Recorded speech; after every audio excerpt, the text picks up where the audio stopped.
Assalamualaikum warahmatullahi wabarakatuh. Apa kabar anak-anak? Alhamdulillah, luar biasa. Allahu Akbar. Yes.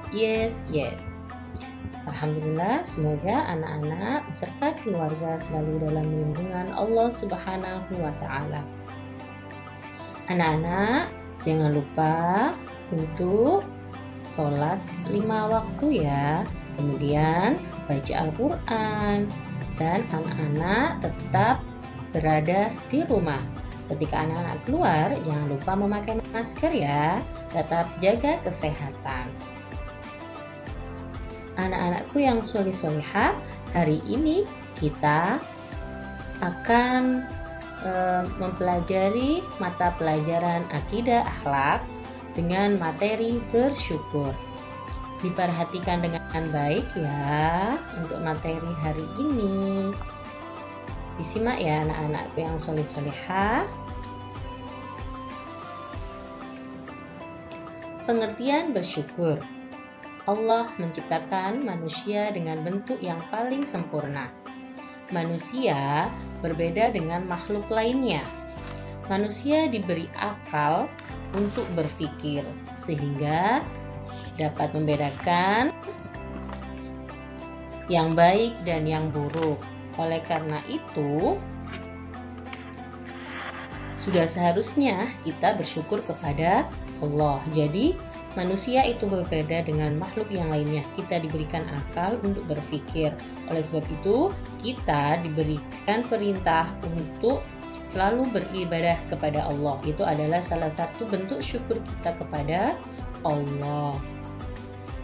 Kita tidak perlu menghitung nikmat Allah yang telah diberikan kepada kita. Karena apa? Karena nikmat itu tidak dapat kita hitung. Karena begitu banyak nikmat yang diberikan Allah kepada kita. Sebagai hamba Allah, yang perlu dilakukan adalah yang pertama bersyukur dan memuji Allah Subhanahu wa Ta'ala. Karena sesungguhnya Allah akan menambahkan nikmatnya kepada orang-orang yang mau bersyukur. Akan ditambah nikmat kita kalau kita mau bersyukur. Oleh sebab itu kita harus syukur nikmat. Sebaliknya, jika kita ingkar atau kufur nikmat. Jadi ingkar itu adalah kufur nikmat, mengingkari nikmat Allah. Kita akan terkena azab dari Allah karena kita ingkar terhadap nikmat yang telah diberikan oleh Allah. Syukur nikmat. Apa itu syukur nikmat anak-anak yang soleh-solehah? Syukur nikmat adalah berterima kasih kepada Allah atas segala nikmat yang telah Allah berikan. Jadi kita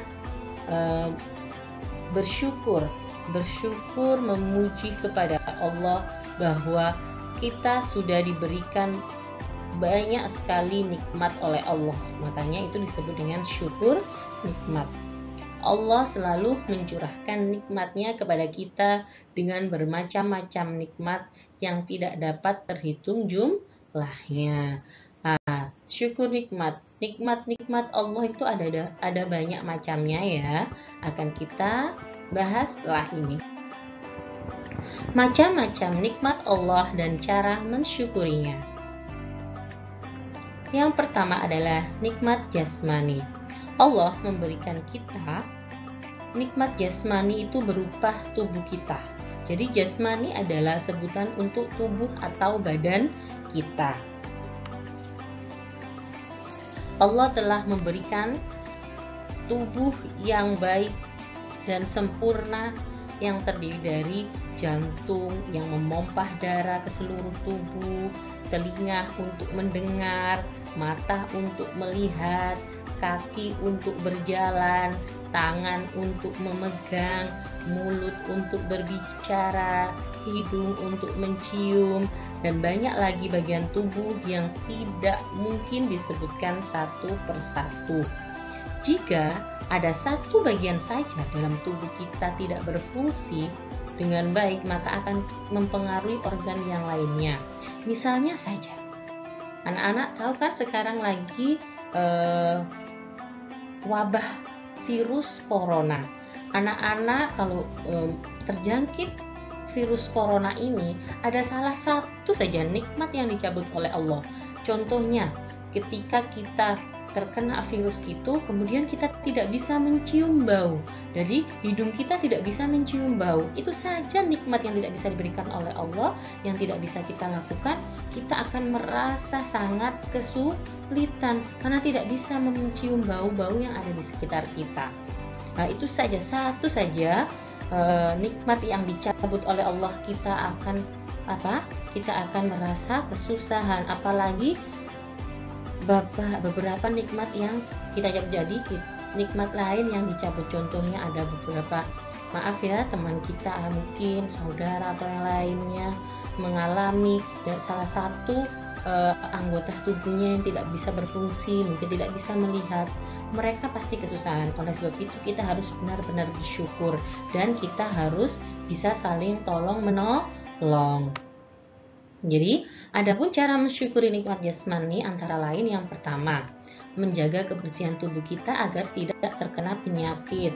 Nah, jangan lupa untuk makan makanan yang bergizi. Kemudian kita harus membersihkan tubuh ya. Jangan sampai kita tidak mau mandi, kemudian tidak mau mencuci tangan. Nah, itu nanti akan menjadi sumber penyakit dan kita akan terkena penyakit ya. Berarti kalian tidak mensyukuri nikmat jasmani. Kemudian yang kedua, memanfaatkan dan menggunakan anggota tubuh kita untuk hal-hal yang baik dan bermanfaat. Jadi, kita memanfaatkan, contoh, tangan kita untuk bekerja. Kalian bekerja sebagai apa? Contohnya seorang koki atau memasak. Dia menggunakan tangannya untuk bekerja. Lah, itu adalah hal yang bermanfaat. Kemudian kalian gunakan tangan kanan kalian untuk bersedekah, ya. Tapi jangan sampai kalian melakukan dengan salah satu anggota kalian melakukan perbuatan yang tidak baik, contohnya mencuri, itu tidak boleh. Berarti kalian tidak mensyukuri nikmat jasmani. Kemudian yang C, mendekatkan diri kepada Allah, taqarrub ilallah, dengan semangat beribadah. Jadi jangan lupa kalian harus melaksanakan kewajiban kalian, yaitu sholat 5 waktu selain ibadah-ibadah sunnah yang lainnya. Kemudian yang selanjutnya adalah selalu bersyukur. Jadi ketika kita mendapatkan nikmat, tubuh kita sehat, kita harus setiap pagi kita bangun tidur, kita ucapkan alhamdulillah, kemudian membaca doa alhamdulillahilladzi ahyana ba'dama amatana wa ilaihin nusur. Nah, itu adalah cara kita mensyukuri nikmat jasmani.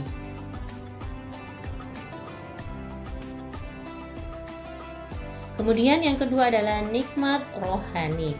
Nikmat rohani adalah nikmat yang tidak terlihat oleh mata kita. Nah, ini adalah maksudnya nikmat yang seperti kita mempunyai ilmu pengetahuan. Kita punya ilmu pengetahuan itu tidak bisa terlihat. Nah, itu disebut dengan nikmat rohani. Kemudian kalian memiliki hidup dalam iman dan Islam, kalian memiliki ketaatan, ketakwaan kepada Allah, itu juga termasuk nikmat rohani. Kemudian bisa merasakan hal yang baik dan buruk. Jadi contohnya kalian merasakan hal yang baik yang telah kalian terima dari kedua orang tua kalian, itu disebut nikmat rohani. Kemudian mempunyai akal pikiran untuk menuntut ilmu. Jadi kalian bisa menerima ilmu yang disampaikan oleh Bapak Ibu guru. Berarti itu adalah nikmat rohani yang telah diberikan oleh Allah kepada kita. Kemudian mendapatkan kebahagiaan, kalian merasa bahagia, kemudian ada rasa sedih juga, itu semacam nikmat. Kalau kalian sedih itu jangan dianggap oleh Allah, kenapa aku harus sedih? Nggak apa, itu diambil hikmahnya saja. Kalau kalian kalau bersedih berarti oh harusnya bagaimana. Nah, diambil hikmahnya untuk lebih baik ya. Kemudian ada pun cara mensyukuri nikmat jasmani antara lain. Yang pertama adalah kita rajin beribadah, harus melaksanakan sholat 5 waktu, kemudian ibadah-ibadah sunnah yang lainnya. Kemudian semangat bekerja. Kalau kalian berarti semangat belajar, oke? Selanjutnya berbicara dengan sopan dan santun. Kita berbicara baik kepada orang tua maupun yang lebih muda, kita harus dengan cara sopan santun. Selanjutnya yaitu mematuhi aturan yang ada di sekolah maupun di rumah atau di lingkungan sekitar kalian ya. Jadi harus kalian patuhi. Kemudian yang kelima yaitu berbakti kepada orang tua yang telah membesarkan kita.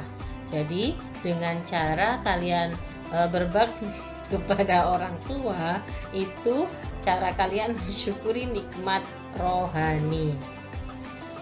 Kemudian senantiasa mengucapkan alhamdulillah atas nikmat tersebut.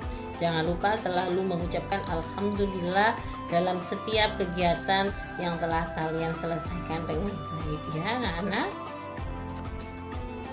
Selanjutnya adalah yang ketiga, nikmat rezeki.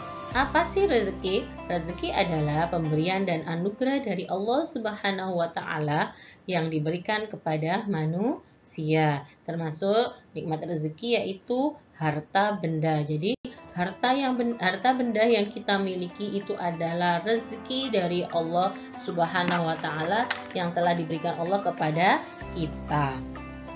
Jadi termasuk apa saja sih harta benda itu? Seperti televisi, motor, mobil, rumah, makanan, perlengkapan sehari-hari. Nah, dengan itu nikmat rezeki itu kita bisa hidup dengan nyaman dan bahagia. Lah, bagaimana cara mensyukuri nikmat rezeki itu? Yang pertama adalah kita harus mengeluarkan zakat untuk harta benda kita. Zakat harta benda itu disebut dengan zakat mal, beda dengan zakat fitrah ya anak-anak. Zakat harta benda itu kalau kita memiliki berlebihan itu harus mengeluarkan zakat ya. Kemudian membantu orang yang membutuhkan bantuan kita. Nah, contohnya kalian punya mobil, kemudian ada tetangga kalian yang tidak punya mobil, kemudian mereka mengalami musibah, ada salah satu anggota keluarganya yang sakit yang harus dibawa ke rumah sakit. Karena kalian mempunyai mobil, berarti kalian bisa memberikan bantuan kepada tetangga kalian dengan meminjamkan mobil untuk mengantarkan mereka ke rumah sakit. Itu salah satu contohnya, dan banyak contoh yang lainnya ya anak-anak. Kemudian menggunakan rezeki kita untuk hal yang baik dengan cara kita bersedekah, kemudian kalian memberikan kepada anak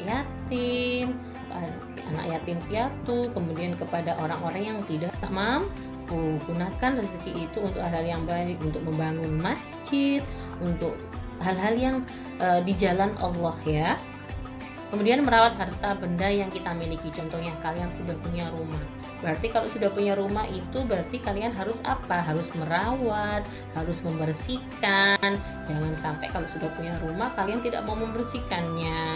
Kemudian kalian punya tas, seperti itu juga harus kalian bersihkan dan kalian rawat. Kemudian yang selanjutnya adalah bersedekah setiap waktu. Nah, jadi setiap waktu kalian bisa bersedekah ya. Nah, jadi bersyukur itu dengan mengucapkan alhamdulillah. Alhamdulillah itu adalah kalimat thayyibah yang memiliki arti segala puji bagi Allah. Kalimat thayyibah itu apa sih? Kalimat thayyibah adalah kalimat yang baik untuk diucapkan. Jadi kalimat thayyibah itu adalah kalimat yang baik. Kemudian bacaan lengkapnya adalah Alhamdulillahirabbil alamin. Itu ada tulisan Arabnya ya, Alhamdulillahirabbil alamin. Alhamdulillah juga dinamakan kalimat tahmid atau hamdalah. Jadi kalau kalian sebutkan kalimat tahmid berarti adalah alhamdulillah, ataupun sebutkan kalimat hamdalah itu juga alhamdulillah. lillah. Jadi persamaannya ya sinonimnya. Yang kita puji itu siapa? Yang kita puji hanyalah Allah, tidak ada yang lainnya, karena yang memberikan nikmat-nikmat itu adalah Allah Subhanahu wa Ta'ala. Kita diberikan ilmu juga, kita diberikan keterampilan itu atas izin Allah Subhanahu wa Ta'ala. Oleh sebab itu kita harus memuji siapa? Yaitu memuji Allah Subhanahu wa Ta'ala dengan bersyukur, mengucapkan kalimat hamdalah, yaitu alhamdulillah. Contoh, ayo kita memuji seorang arsitek karena telah merancang bangunan yang bagus dan megah. Tetapi coba kita pikirkan lagi, dari mana arsitek mendapatkan ide membuat bangunan? Tentunya Allah lah yang memberinya ide. Jadi, oleh sebab itu kita dipuji orang, janganlah kita menjadi sombong, karena manusia di hadapan Allah sangatlah kecil. Sesungguhnya Allah tidak menyukai orang-orang yang sombong. Jadi kalau kita sudah diberikan syukur nikmat, berarti kita harus selalu bersyukur, jangan sombong ya. Nanti akan dicabut nanti kalau sudah kufur nikmat ya, dicabut nikmat-nikmatnya. Nah, kalau sudah dicabut nikmatnya, ya Allah, itu tidak enak ya. Semoga anak-anak bisa mengambil manfaat dari pelajaran hari ini, bahwa kita harus selalu bersyukur atas nikmat yang telah diberikan oleh Allah Subhanahu wa Ta'ala dalam setiap kehidupan kita. Alhamdulillah, pelajaran hari ini telah selesai. Semoga anak-anak bisa memahami pembelajaran pada hari ini. Terima kasih sudah mengikuti. Semoga bermanfaat. Wassalamualaikum warahmatullahi wabarakatuh.